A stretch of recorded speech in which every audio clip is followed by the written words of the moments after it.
Cuando sus 3 hijos abandonaron a sus padres ancianos en el muelle de Alvarado, con solo una cabra y una bolsa vieja de herramientas, jamás imaginaron que un secreto guardado por 15 años dentro de ese compartimento oculto cambiaría absolutamente todo, algo que no había ocurrido en 52 años de matrimonio. Tardaron 3 días en descubrir la verdad. Perdieron la casa que habían construido durante 30 años. Perdieron los 800 pesos mensuales que sus hijos prometieron solo de palabra. Pero lo peor fue esto. Perdieron la esperanza de que la sangre todavía significara lealtad. Ella se llama Coco Maldonado Herrera, tiene 66 años. Su esposo, Rigoberto Maldonado, 73 años. Criaron a 3 hijos, entregándoles todo lo que tenían. ¿Y cómo se los agradecieron? Con abandono, con traición. Si tú, al escuchar esto, piensas que ser viejo igual a convertirse en estorbo para los hijos, perder la casa igual a quedarse sin futuro, ser traicionado por tu propia sangre igual a ya no hay salida, detente ahí. Estás equivocado. La historia aún no termina. Apenas está cambiando de dirección, igual que las mareas del Golfo de México, de la desesperación hacia la esperanza. Y antes de que empiece la historia, te voy a contar un secreto. Leo cada comentario, cada nombre de país me hace sonreír y preguntarme, ¿cómo será la vida allá? Dame una razón para tener curiosidad por el lugar donde vives. ¿A dónde me vas a dejar tener curiosidad hoy? El atardecer pintaba el Golfo de México con tonos naranjas y rosas, pero para Socorro Coco Maldonado, esos colores solo hacían más cruel el momento que estaba viviendo. A sus 66 años, la mujer que había navegado las aguas más peligrosas del Golfo, se encontraba parada sobre el malecón de Alvarado, mirando a sus 3 hijos con una mezcla de incredulidad y dolor que ninguna tormenta le había causado antes. Gilberto, su primogénito de 46 años, le extendió un sobre blanco con la expresión de quien cierra un contrato de negocios. «Mamá, aquí está todo explicado», dijo sin mirarla a los ojos. «La casa ya está vendida. La lancha también. Van a recibir 800 pesos el día 5 de cada mes.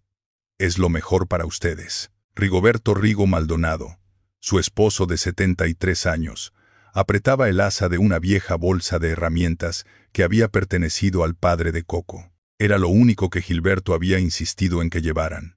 Las manos de Coco temblaron al tomar el sobre. 49 años de matrimonio. 3 hijos criados vendiendo pescado cada madrugada. Y así terminaba todo. Valeria, su única hija de 41 años, ni siquiera fingía atención. Sus dedos volaban sobre un teléfono último modelo. «Es una decisión práctica», mamá dijo, sin levantar la vista. «Ustedes ya no pueden mantenerse solos. Nosotros tenemos nuestras propias responsabilidades». Antonio, el menor de 36 años, miraba el horizonte. Sus ojos brillaban húmedos, pero su boca permanecía cerrada. Por un segundo, Coco pensó que diría algo, pero Toño solo tragó saliva y desvió la mirada. A los pies de Coco, una cabra completamente blanca presionó su cabeza contra su pierna. Coral, así la había nombrado 5 años atrás, cuando la rescató de ahogarse. Desde aquel día, nunca se había separado de ella. «Está bien, llévense a ese animal», había bufado Gilberto. «Total, no vale nada». Rigo rompió su silencio. Su voz ronca. 49 años, Gilberto.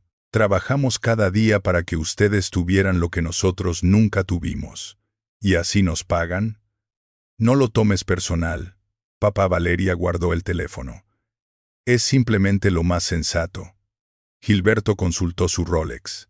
Tenemos que irnos. Hay una fonda cerca, doña Chonita.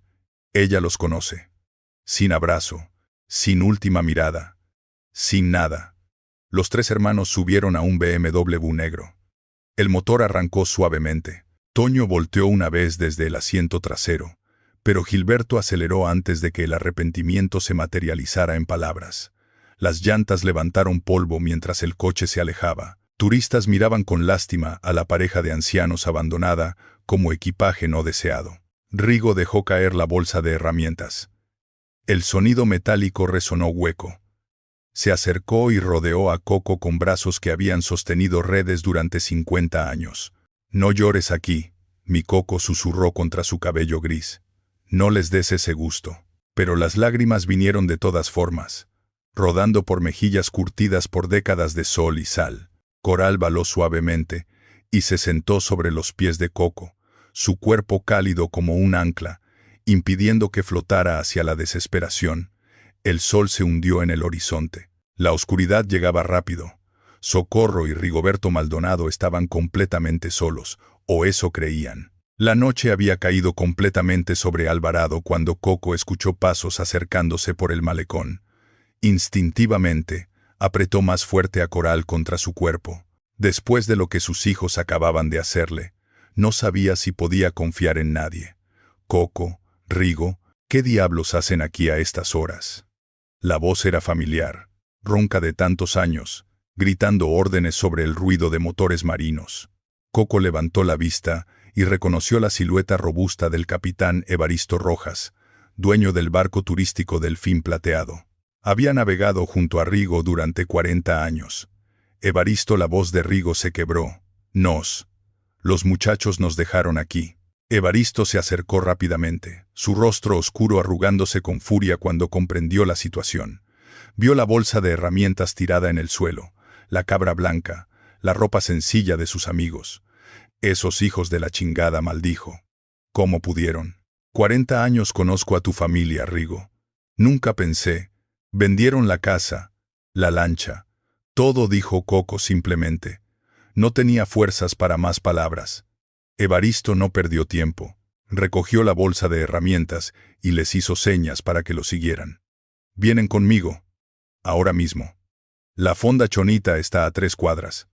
Chonita me debe favores». Caminaron en silencio por calles cada vez más vacías.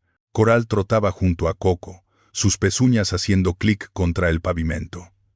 Cuando llegaron a la fonda, un edificio de 2 pisos pintado de amarillo desgastado, Evaristo golpeó la puerta con autoridad. Una mujer corpulenta de 60 y tantos años abrió, su cabello negro teñido recogido en un moño apretado. Doña Chonita Miranda tenía fama de ser dura como el caparazón de un cangrejo, pero también de tener corazón cuando la situación lo ameritaba. «Evaristo, son las 10 de la noche. ¿Qué quiere?» Se detuvo al ver a la pareja y la cabra. «Ay, Dios santo. ¿Qué pasó?» «Sus hijos los abandonaron. Necesitan un cuarto. Y antes de que digas algo sobre la cabra, Chonita, te juro que si no los ayudas, nunca más como en tu fonda». Doña Chonita miró a Coral, luego a Coco. Luego suspiró profundamente. «La cabra se queda en el cuarto. Si hace desorden, ustedes limpian. Tengo un cuarto trasero pequeño. 100 pesos la semana». «Gracias», susurró Coco. El cuarto era diminuto. Una cama matrimonial. Una silla de plástico. Un foco desnudo colgando del techo. Pero estaba limpio y tenía techo. Evaristo dejó la bolsa de herramientas en el suelo y abrazó fuertemente a Rigo. «Mañana arreglamos esto. Ahora descansen». Cuando Evaristo se fue, Coco se dejó caer en la cama. Su cuerpo entero temblaba. Rigo se sentó junto a ella, rodeándola con un brazo. Coral, como si percibiera la ansiedad en el aire, comenzó a mordisquear nerviosamente el asa de la bolsa de herramientas. Era un hábito que tenía desde pequeña, masticar cosas cuando estaba estresada. Coco normalmente la regañaría, pero ahora no tenía energía ni para eso. Coral mordió más fuerte. El zíper viejo de la bolsa se dio con un sonido de rasgadura. La cabra retrocedió asustada cuando algo cayó al suelo de cemento. Papeles. Documentos amarillentos. Un sobre manila. Rigo se levantó y recogió los papeles con manos temblorosas. Los extendió bajo la luz del foco. Coco se acercó, limpiándose las lágrimas para poder ver. Escritura de propiedad decía, el primer documento. 25%. Participación Cooperativa Pesquera San Juan. Lote 14. Terreno costero, decía otro. Y había una carta, escrita con la caligrafía irregular del padre de Coco, muerto hacía 15 años. «Hija mía», comenzaba, «si estás leyendo esto, Es porque ya me fui. Perdona que nunca te lo dije en vida, pero tenía miedo de que alguien intentara quitártelo. Esta herencia es tu seguridad cuando yo ya no esté. Las participaciones en la cooperativa y el terreno costero son tuyos. No sé cuánto valen ahora, pero cuando yo los conseguí, representaban el trabajo de toda mi vida. Cuídalos bien. Tu padre, José Maldonado. Coco y Rigo se miraron, los documentos temblando en sus manos. Coral se acercó y apoyó su cabeza en el regazo de Coco, como pidiendo perdón por haber roto la bolsa. ¿Esto es real?, susurró Coco. ¿O estamos tan desesperados que estamos soñando? Rigo pasó sus dedos sobre los sellos oficiales, las firmas, las fechas. Si es un sueño, dijo lentamente, es el primero bueno que tenemos en mucho tiempo. La oficina de la licenciada Marisol Cruz no era lo que Coco había esperado. Después de años viendo a Gilberto presumir sus espacios corporativos en Cancún, había asumido que todos los abogados trabajaban en torres de cristal. Pero esta oficina, en un segundo piso sobre una farmacia en el centro de Veracruz, era modesta hasta la humildad. Paredes pintadas de blanco, archiveros metálicos desbordándose de documentos, un ventilador de techo que apenas movía el aire caliente de la mañana. Evaristo los había llevado personalmente en su camioneta, con Coral en la parte trasera, balando cada vez que frenaban. Marisol es buena gente, les había asegurado durante el camino. Defiende a pescadores contra las grandes empresas. No cobra a quien no puede pagar. La abogada tenía 40 y tantos años. Cabello ondulado recogido en una cola de caballo. Lentes que se resbalaban constantemente por su nariz y una expresión que oscilaba entre el cansancio profesional y la indignación perpetua. Cuando Evaristo explicó la situación, sus ojos se encendieron con la misma furia que Coco había visto en los pescadores cuando hablaban de injusticias. «Siéntense, por favor», dijo Marisol, despejando papeles de 2 sillas plegables. «Déjenme ver esos documentos». Rigo le extendió los papeles con manos que todavía temblaban ligeramente. Marisol se puso los lentes, encendió una lámpara de escritorio y comenzó a examinar cada página con una meticulosidad que hizo que los minutos se sintieran como horas. El silencio solo era interrumpido por el zumbido del ventilador y el ocasional de Marisol. Coco observó cómo la abogada pasaba sus dedos sobre los sellos, levantaba documentos contra la luz, revisaba firmas con una lupa pequeña. Finalmente, Marisol dejó los papeles sobre el escritorio y se quitó los lentes. «Estos documentos son legítimos, completamente legítimos». Coco sintió que se le aflojaban las piernas. Rigo exhaló un suspiro, que parecía contener décadas de tensión. «Las participaciones en la cooperativa pesquera San Juan representan el 25% del total», continuó Marisol, tomando notas en una libreta. «Según los registros actuales que puedo consultar en línea, esas participaciones valen aproximadamente 150,000 pesos. 150,000, repitió Coco, apenas capaz de procesar el número. ¿Y el lote 14? El terreno costero. Marisol consultó algo en su computadora. Está en una zona que se ha valorizado considerablemente en los últimos años. Zona de desarrollo turístico potencial. Calculo que vale entre 200 y 250,000 pesos, siendo conservadora. Rigo hizo cuentas mentalmente. Eso es, 350,000 pesos en total. Mínimo, confirmó Marisol. Su padre les dejó una herencia muy valiosa. Por un momento, Coco no pudo hablar. 350,000 pesos. Sus hijos los habían abandonado con la promesa de 800 pesos mensuales, mientras ellos poseían una fortuna que ni siquiera sabían que existía. La ironía era tan amarga que casi podía saborearla. «Hay un problema», la voz de Marisol cortó a través de sus pensamientos como cuchillo. «Revisé el catastro municipal. El terreno ha estado siendo utilizado por una familia llamada Domínguez durante los últimos 7 años. ¿Domínguez?». Rigo frunció el ceño. «¿Octavio Domínguez?». «Exacto». «¿Lo conocen?». «Pescador de la cooperativa», dijo Coco lentamente. «Perdió una pierna en un accidente hace años. Tiene 5 hijos. Viudo». Marisol asintió. «Según lo que pude investigar anoche después de que Evaristo me llamó, La familia Domínguez usa el terreno para secar redes y ha construido una pequeña vivienda ahí. Probablemente pensaron que era tierra abandonada. ¿Y qué significa eso para nosotros?, preguntó Rigo. Legalmente, ustedes son los propietarios. Tienen todo el derecho de solicitar el desalojo y tomar posesión inmediata del terreno. Coco sintió un peso instalándose en su pecho. Conocía a Octavio. Lo había visto en el muelle, trabajando con una prótesis rudimentaria, siempre con al menos 2 de sus hijos ayudándole. Era un hombre bueno en una situación difícil, como ella y Rigo ahora, pero ustedes necesitan decidir, continuó Marisol, mirándolos directamente. La ley está de su lado. Moralmente, la decisión es suya. Pueden desalojarlos legalmente y tomar posesión total, o pueden buscar algún tipo de acuerdo. ¿Qué quieren hacer? La pregunta quedó suspendida en el aire caliente de la oficina, tan pesada como el futuro que acababa de revelarse ante ellos. El terreno estaba a 20 minutos en camioneta desde el centro de Veracruz, siguiendo la costa hasta donde las construcciones modernas cedían paso a casas más humildes y el olor a mar se volvía más fuerte que el de gasolina. Marisol había insistido en acompañarlos, y Evaristo conducía en silencio, respetando la gravedad del momento. Cuando llegaron al lote 14, lo primero que Coco vio fueron las redes, docenas de redes de pesca extendidas sobre estructuras de madera, secándose bajo el sol de la tarde. Redes multicolores remendadas con paciencia infinita, el tipo de trabajo que reconocía porque ella misma lo había hecho durante décadas. La casa era pequeña, construida con tablas de madera que alguna vez estuvieron pintadas de azul pero ahora mostraban la madera gris debajo.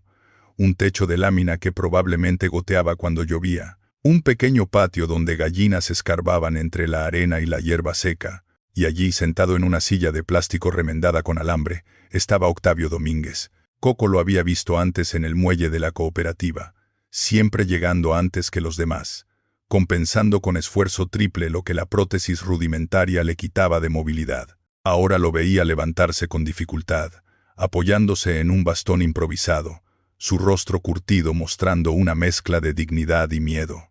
«Doña Coco», don Rigo dijo con voz firme a pesar del temblor en sus manos. «Supongo que saben por qué estamos aquí». 3 niños aparecieron en la puerta de la casa, 2 niñas de tal vez 8 y 10 años, y un niño adolescente que debía tener unos 15. Miraban con ojos grandes y asustados. 2 jóvenes más, probablemente de 20 y 22 años, salieron del lado de la casa donde habían estado trabajando con las redes.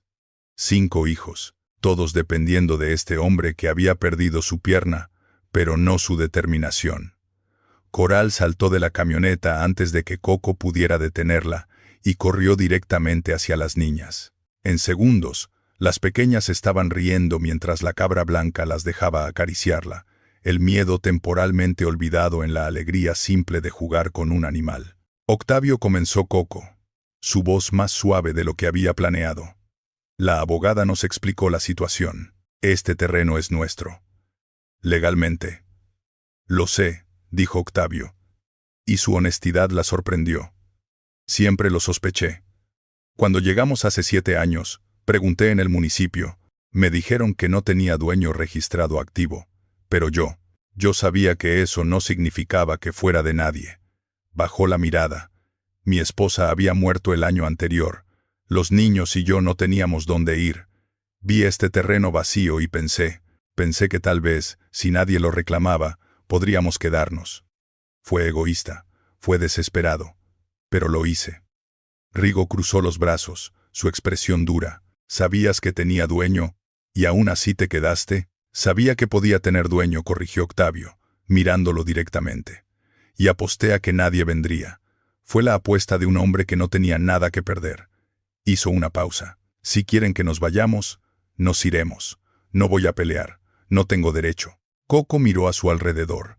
Las redes cuidadosamente reparadas, la casa modesta pero limpia, las gallinas que proporcionaban huevos, los 5 hijos que Octavio había mantenido juntos a pesar de haberlo perdido todo, y pensó en Gilberto, Valeria y Toño, que lo habían tenido todo, y eligieron abandonar a sus padres por conveniencia. No dijo Coco, y sintió la mirada sorprendida de Rigo. No se van a ir. Coco, comenzó Rigo. Nos abandonaron como si fuéramos basura. Rigo, dijo ella, volteando hacia su esposo. ¿Vamos a hacer lo mismo con esta familia? ¿Vamos a echar a un hombre que perdió su pierna trabajando en el mar, que crió 5 hijos solo, porque tenemos el papel que dice que podemos? Rigo miró a Octavio, luego a los niños que jugaban con Coral, luego de vuelta a su esposa. Coco vio el momento exacto en que su dureza se agrietó. ¿Qué propones?, preguntó Rigo en voz baja. Sociedad, dijo Coco, volteando hacia Octavio. Ustedes siguen usando el terreno, trabajan las redes, pescan, viven aquí. Nosotros somos los dueños legales. Dividimos las ganancias de la cooperativa, mitad y mitad. Y nadie tiene que perder su hogar. Octavio la miraba como si hubiera hablado en otro idioma. Mitad y mitad. Después de que básicamente les robé durante 7 años. No nos robaste nada, dijo Coco firmemente. Usaste algo que estaba abandonado para sobrevivir. Eso no es robo, eso es supervivencia, y yo sé lo que es tener que sobrevivir. Octavio se cubrió el rostro con las manos, sus hombros temblaban. No merecemos esto, no merecemos su bondad. Tal vez no, dijo Rigo, su voz ahora suave. Pero la van a recibir de todas formas, porque eso es lo que la gente buena hace. Marisol, que había observado todo en silencio, sonrió y sacó una libreta. Voy a redactar el acuerdo de sociedad. Esto va a ser legal y justo para ambas partes. Mientras el sol comenzaba a descender hacia el horizonte, Octavio extendió su mano hacia Rigo, luego hacia Coco. Su apretón era firme a pesar de las lágrimas que rodaban por sus mejillas. Y en el patio, Coral jugaba con 5 niños que acababan de descubrir que no iban a perder su hogar. La tarjeta había llegado a la fonda Chonita 3 días después de su visita al terreno. Papel caro, letras doradas en relieve. Heriberto Pantoja Sánchez, gestor de propiedades y desarrollo costero. Una nota manuscrita decía: escuché sobre su herencia. Me gustaría ayudarles con la gestión. Sin compromiso. Rigo había querido tirar la tarjeta a la basura inmediatamente, pero Coco, todavía ingenua después de su victoria con Octavio, pensó que tal vez necesitaban asesoría profesional adicional. La oficina de Pantoja estaba en el centro de Veracruz, en un edificio moderno con aire acondicionado, que hacía que Coco temblara después del calor de la calle. Todo era de cristal y acero, tan diferente de la modesta oficina de Marisol que parecía otro mundo. Un mundo donde personas como Pantoja prosperaban vendiendo humo a personas como ellos. Pantoja era un hombre corpulento de 40 y tantos años, traje oscuro que costaba más que todo lo que Coco y Rigo poseían juntos, cabello engominado hacia atrás, y una sonrisa que no llegaba a sus ojos. Olía a colonia cara y ambición. Don Rigo, doña Coco, qué gusto conocerlos, finalmente dijo, extendiendo una mano húmeda. Por favor, siéntense. ¿Un café? ¿Agua? Habían dejado a Coral atada afuera del edificio, junto a un poste. A través de la ventana, Coco podía ver a la cabra tirando de la cuerda, inquieta. Escuché que heredaron participaciones en la cooperativa Pantoja. Se sentó detrás de un escritorio de caoba brillante y un terreno costero muy bien ubicado. Felicidades. Pero también escuché que hicieron una sociedad con los ocupantes. La forma en que dijo sociedad dejó claro que pensaba que era una decisión estúpida. Fue nuestra elección, dijo Rigo firmemente. Por supuesto, Pantoja sonrió condescendientemente. Pero miren, yo trabajo con desarrolladores grandes. Ese terreno vale mucho más de lo que les dijeron. Podría conseguirles fácilmente $500,000 si me dejan manejarlo. Ustedes son gente mayor, no deberían preocuparse por estos trámites complicados. Rigo sintió que se le erizaba la piel. Gente mayor sonaba como gente inútil en boca de Pantoja. Ya tenemos abogada, dijo Coco. Ah, sí. Marisol Cruz Pantoja hizo un gesto despectivo. Buena para casos de pescadores pobres. Pero esto es otra liga. Necesitan alguien con conexiones reales. Sacó un contrato de un cajón, ya impreso, como si hubiera estado esperándolos. Es simple, yo gestiono todo. La cooperativa, el terreno, negociaciones con Domínguez. Ustedes reciben un cheque mensual y se olvidan del estrés. Mi comisión es solo 30%. Rigo comenzó a leer el contrato. Las palabras eran técnicas, difíciles. Había estudiado hasta 6º grado antes de irse a pescar. Coco leía aún más lentamente, moviendo los labios. Pero algo no se sentía bien. 30% en la primera página, pero había muchas páginas más. ¿Por qué tantas páginas para algo simple?, preguntó Rigo. Son formalidades legales. Pantoja quitó importancia con la mano. Créanme, yo he hecho esto cientos de veces. Firmamos hoy, mañana empiezo a trabajar. Afuera, Coral baló fuertemente. Luego otra vez. Más urgente. Coco miró por la ventana. La cabra tiraba desesperadamente de la cuerda, sus ojos fijos en la oficina. «Necesito ver a mi cabra», dijo Coco, levantándose. «Señora, esto es más importante que un animal», dijo Pantoja, bloqueando su camino con su cuerpo. «Solo necesito 2 firmas y...» La puerta se abrió de golpe. Coral había roto la cuerda y entró como proyectil blanco, sus pezuñas resbalando en el piso pulido. Pantoja gritó, retrocediendo, pero la cabra no iba hacia él, iba hacia el escritorio. Coral saltó, algo que Coco nunca la había visto hacer tan alto, y aterrizó directamente sobre el escritorio de caoba. Su casco trasero golpeó el laptop abierto de Pantoja. La pantalla se iluminó, mostrando un email abierto. Contrato estándar 7030. Ellos 30%, nosotros 70%. Firma en página 8, letra pequeña. Nunca leen. Pantoja se lanzó hacia el laptop, pero Coral giró y lo cabeceó directamente en el estómago. No fue fuerte, pero lo suficiente para que el hombre tropezara. «¡Saquen a ese animal de aquí!», gritó. Rigo ya estaba leyendo la pantalla del laptop. 70%, dijo con voz peligrosamente calmada.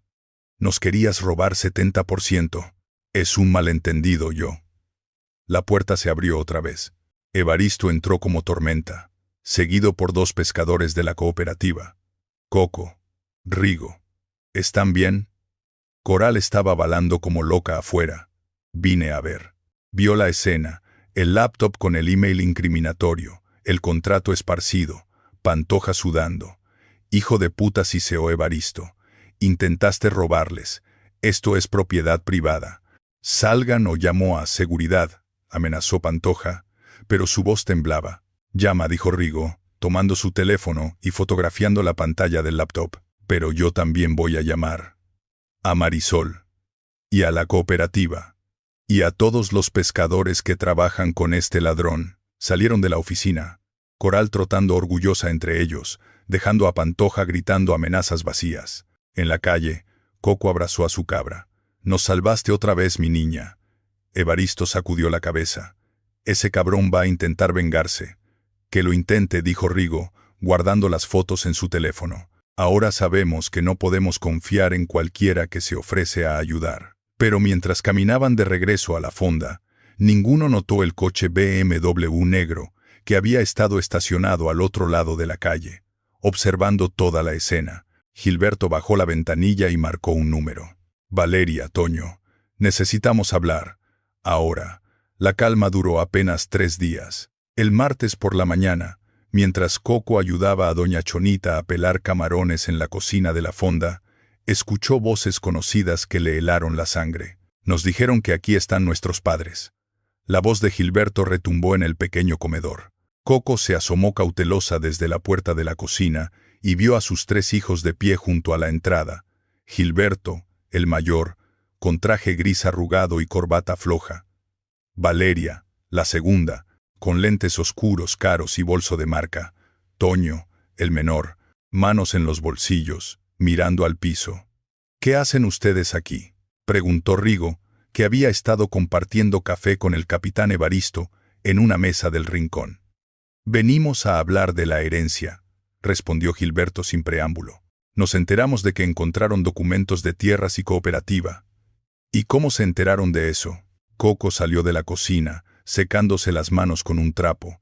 Sintió a Coral pegarse a sus piernas, nerviosa. «Tenemos contactos», dijo Valeria quitándose los lentes. «Y tenemos derechos. Como hijos, Nos corresponde una parte de esa herencia. ¿Herencia? Rigo se levantó con esfuerzo.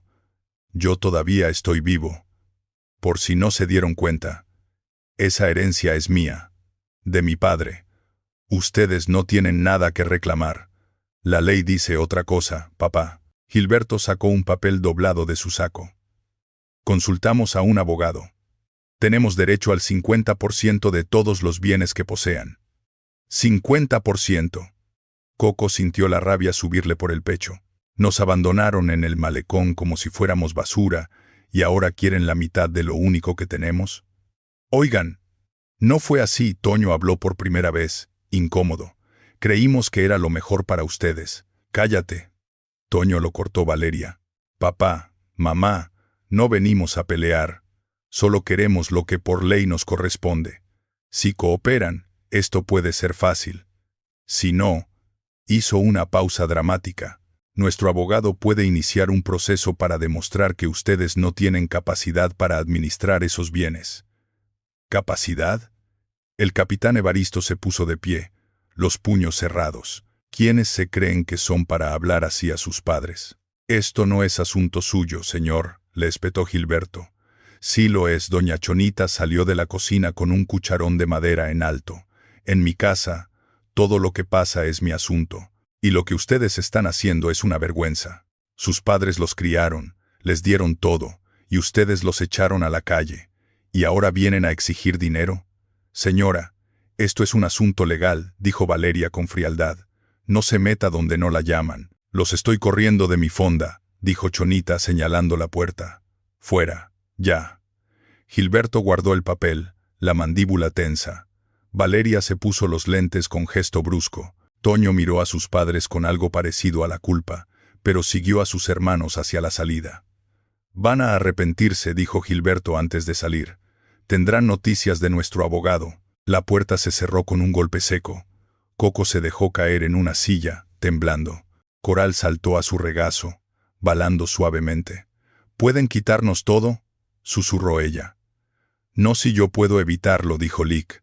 Marisol Cruz, que había estado observando toda la escena desde una mesa del fondo, su laptop abierta frente a ella. Conozco la ley, y conozco a los abogados de mala muerte. Vamos a prepararnos. Afuera, Gilberto subió al BMW negro, estacionado en la esquina. Sacó su celular y marcó un número.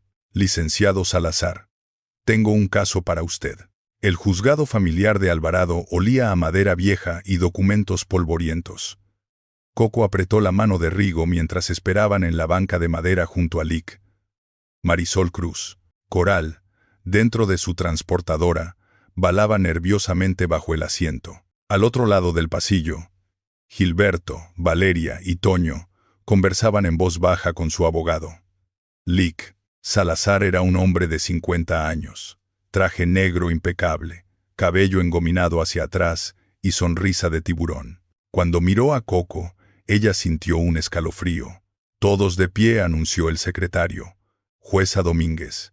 La magistrada era una mujer morena de unos 60 años, cabello corto canoso y mirada severa. Se sentó tras el estrado y revisó los expedientes con gesto impasible. Caso 447 hasta 2025 leyó. Solicitud de interdicción por incapacidad civil contra Coco Maldonado Herrera y Rigoberto Maldonado Vargas. Presentada por sus hijos. Licenciado Salazar, exponga. El abogado se puso de pie con movimientos calculados. Su señoría, mis clientes solicitan que se declare la incapacidad de sus padres para administrar bienes. La evidencia es clara. Fueron engañados por un gestor fraudulento. Heriberto Pantoja. Toman decisiones irracionales, como mantener una cabra en una pensión. Y, lo más preocupante, están siendo manipulados por terceros para rechazar el apoyo legítimo de sus hijos. Eso es mentira, susurró Coco, pero Marisol le tocó el brazo. Su señoría Marisol se levantó con calma. Mis clientes no fueron engañados. Detectaron el fraude de Pantoja y lo denunciaron con pruebas fotográficas. Lejos de mostrar incapacidad, demostraron lucidez y valentía. En cuanto a la cabra, sonrió levemente. Coral es una compañera de apoyo emocional. Perfectamente legal. La jueza alzó una ceja. ¿Testigos? 3. Su señoría, respondió Marisol. Primero, declaró doña Chonita, con su delantal floreado y tono firme. Doña Coco cocina en mi fonda desde hace semanas. Hace las mejores empanadas de camarón del puerto, lleva cuentas, negocia con proveedores, nunca confunde un pedido. ¿Esa es una mujer incapaz? Por favor. Luego, el capitán Evaristo, con su gorra de marino.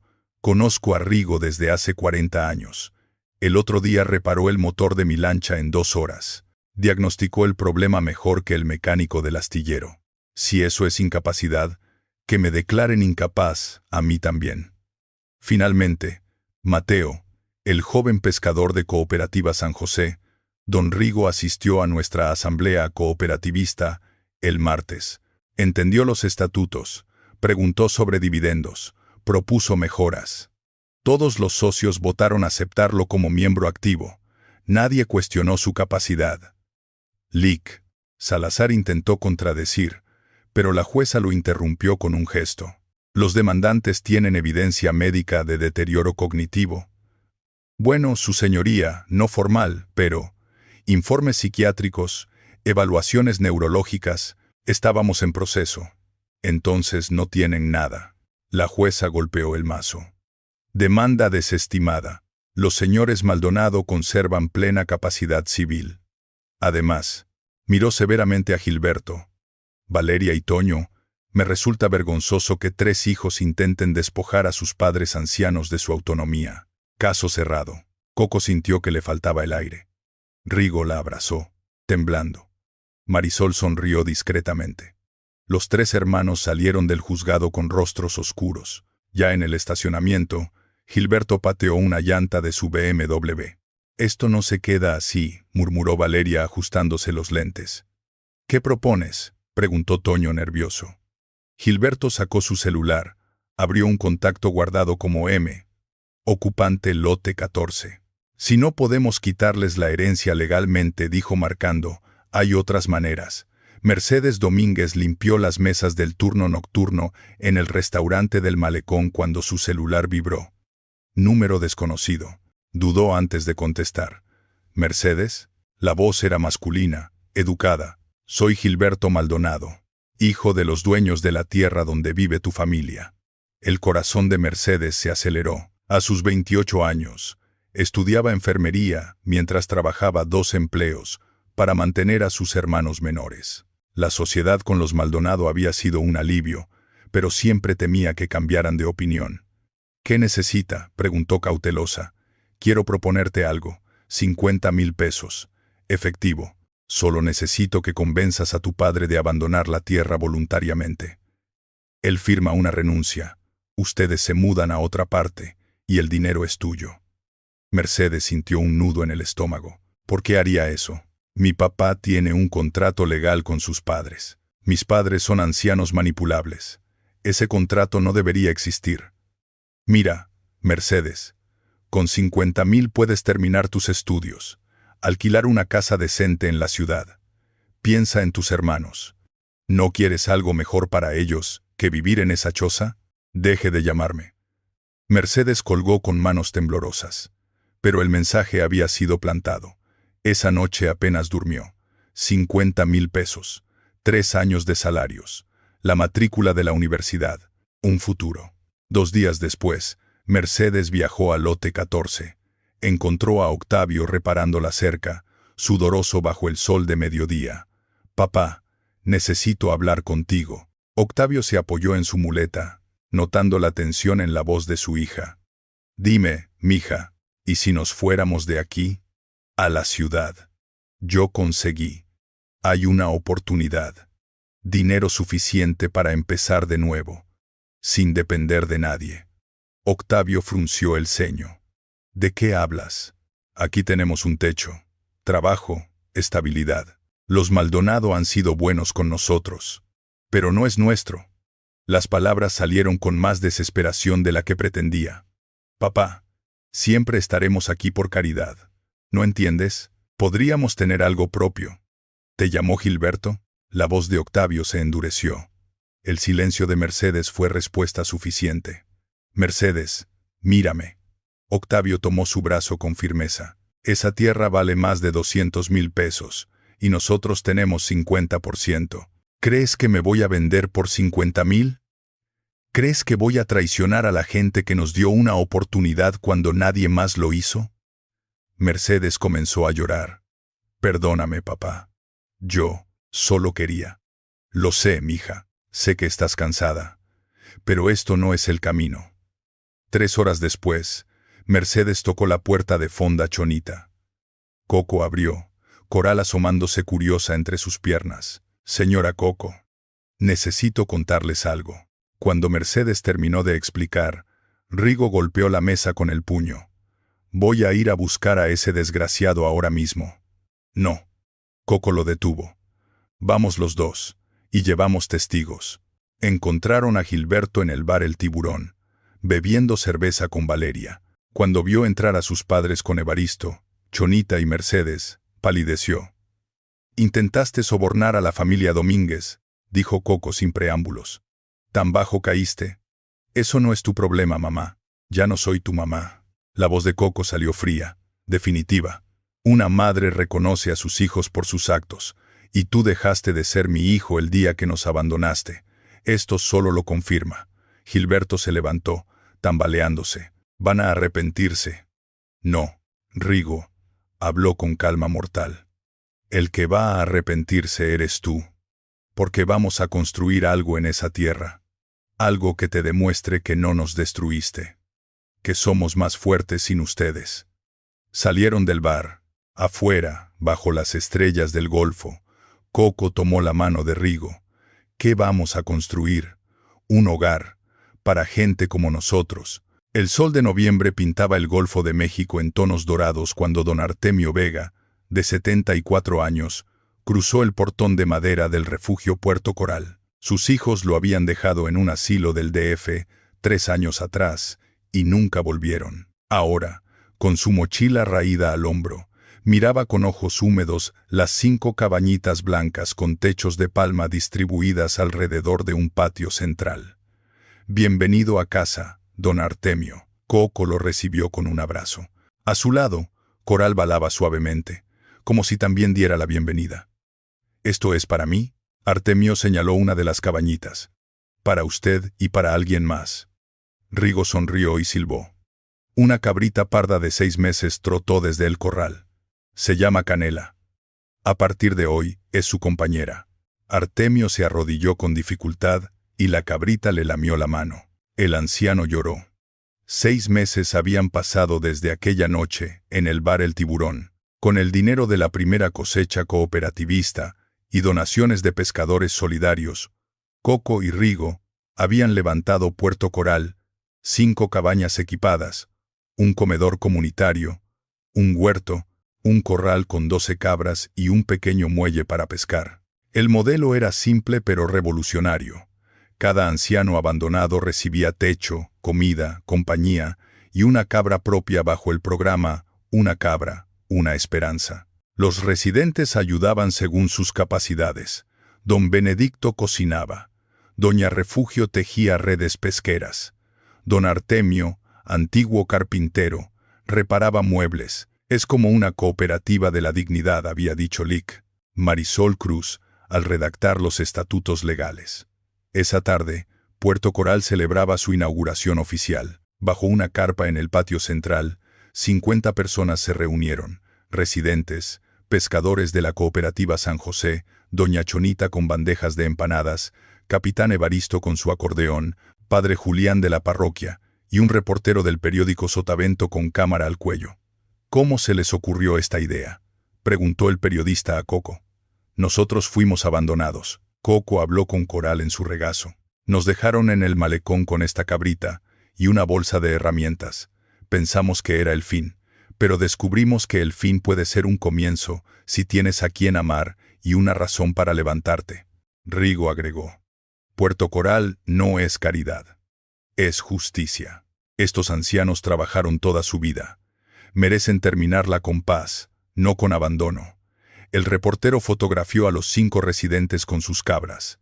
la imagen saldría en primera plana. Mientras el acordeón de Evaristo llenaba el aire con un son jarocho, Octavio se acercó a Coco. Sin ustedes, mi familia estaría en la calle. Ahora somos parte de algo más grande. Gracias. Somos nosotros los agradecidos. Coco apretó su mano. Esto lo construimos juntos. La fiesta continuó hasta el anochecer. Cuando los invitados se dispersaron, Coco y Rigo se sentaron en el muelle, pies colgando sobre el agua, Coral acurrucada entre ambos. ¿Crees que los muchachos sepan de esto?, preguntó Coco. Seguro. El periódico circula en todo Veracruz. ¿Y si vienen? Gilberto y Valeria no vendrán. Su orgullo es más grande que su arrepentimiento. Rigo hizo una pausa. Pero Toño, él siempre fue diferente. Como si lo hubiera invocado, una figura solitaria apareció al final del camino de tierra. Un hombre joven, 30 y pocos, mochila al hombro, caminaba lentamente hacia Puerto Coral. Coco entrecerró los ojos. Ese es Toño. Rigo se puso de pie. Su hijo menor se detuvo a 5 metros del muelle, incapaz de dar un paso más. Papá, mamá. Su voz se quebró. Vine a pedir perdón. El silencio se extendió como las olas del Golfo. Toño permaneció inmóvil a 5 metros del muelle, incapaz de avanzar o retroceder. Coco sintió el impulso de correr hacia él, pero Rigo le apretó la mano suavemente. Habla, muchacho, dijo Rigo con voz firme, pero que sean palabras verdaderas.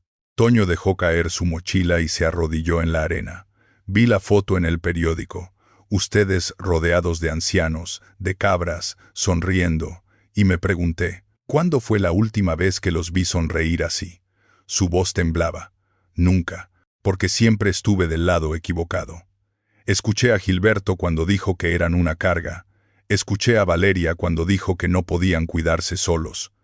Nunca los escuché a ustedes. Coco sintió lágrimas calientes rodando por sus mejillas. Después de aquella noche en el bar, continuó Toño, no pude dormir. Me di cuenta de que iba a terminar como ustedes, abandonado, solo, sin nadie que me recordara con amor, porque el amor no se hereda, se construye, y yo destruí el nuestro. Coral se levantó y caminó lentamente hacia Toño. La cabra olfateó su rostro, y para sorpresa de todos, se acurrucó a su lado. Coral nunca se equivoca, dijo Coco con voz suave. Ella sabe quién tiene el corazón limpio. Toño alzó la vista, esperanzado. ¿Me darían una oportunidad? No pido volver a ser su hijo de inmediato, solo déjenme demostrarlo.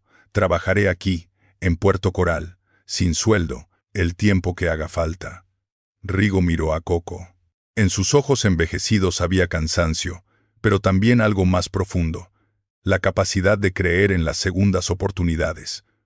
Una condición, dijo Rigo. El perdón no es instantáneo. Se gana con el tiempo. ¿Estás dispuesto a esperar? El tiempo que sea necesario. 1 año después. El sol de diciembre iluminaba Puerto Coral, ahora con 15 cabañas distribuidas en 2 hectáreas. Don Artemio enseñaba carpintería a 3 residentes nuevos. Doña Refugio tejía redes junto a pescadoras de la cooperativa. En el corral, 25 cabras pastaban tranquilas, cada una con el nombre de su dueño grabado en collares artesanales. Toño martillaba el techo de la cabaña número 16, sudoroso pero sonriente. En 12 meses había aprendido albañilería, plomería y, lo más importante, a escuchar. Cada noche cenaba con los residentes, escuchando historias de abandono que le recordaban su propia. «Toño, baja», llamó Coco, desde el patio. «La comida está lista». Él bajó de la escalera y se lavó las manos en la fuente comunitaria. La mesa larga de madera reunía a 20 personas. Residentes, voluntarios. La familia Domínguez, Evaristo, Chonita, Marisol. Toño ocupó su lugar entre su padre y don Artemio. Un brindis propuso Rigo alzando su vaso de agua de Jamaica. Por la familia que elegimos, no por la que nos tocó, por las segundas oportunidades, por los que supieron perdonar y los que supieron cambiar. Todos brindaron. Coco miró alrededor. No había lujo, pero había risas. No había sangre compartida con todos, pero había amor genuino. Esa noche, mientras Coral dormía a sus pies y Toño tocaba guitarra para los residentes. Coco susurró a Rigo: ¿recuerdas aquel día en el malecón, cuando pensamos que todo había terminado? Era el comienzo, respondió Rigo. Solo que no lo sabíamos. Coral balaba suavemente, como dándoles la razón, y bajo las estrellas del Golfo, Puerto Coral respiraba con la certeza de que el verdadero legado no se mide en tierras ni en pesos, sino en vidas transformadas por el amor que se atreve a comenzar de nuevo. La historia de Coco y Rigo nos enseña 3 lecciones. Primero, tu valor no lo definen tus hijos, está en tu capacidad de levantarte y volver a amar. Segundo, la verdadera familia no es la sangre, sino quienes se quedan cuando todos se van. Octavio y su familia, Chonita, Evaristo, demuestran que el cariño humano es más fuerte que los lazos de sangre. Tercero, la vejez no es el final. Puede ser el comienzo más significativo. Coco a los 66 años construyó Puerto Coral, probando que el mayor legado no es la riqueza, sino la red de amor que dejas atrás. Recuerda, nunca eres demasiado viejo para empezar de nuevo.